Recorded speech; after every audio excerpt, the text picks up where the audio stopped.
Okay, angle. This is important. I'm going to put a star next to this before we even start. One of the things that I notice every year that people have trouble with is we don't really understand where angles actually like live.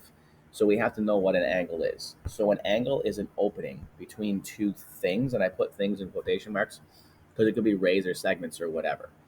Label, super important. All right, got a little baby angle symbol, and then ECB.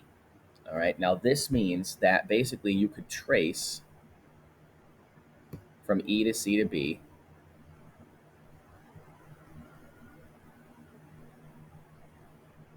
and that would form a corner. All right, I'm going to say to form a corner.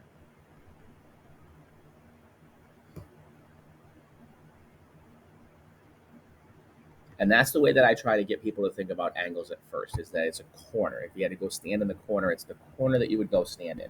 So if I look at ECB up here in this picture, so I start at E, and I highlight over to C, and then I highlight over to B.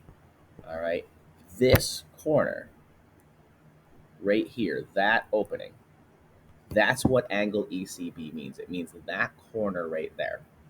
Um, we're going to talk about what M stands, what the measurement is of this a lot. So we're going to be finding measurements. Maybe it's 72 degrees, maybe it's 36.5 degrees, whatever it is. You'll see it written like this. These two things right here, ECB and measure of angle ECB, it's not incredibly important that we really write the right one down when we write it down, but you want to say a little M, and it means measure of. All right, the M stands for measure of.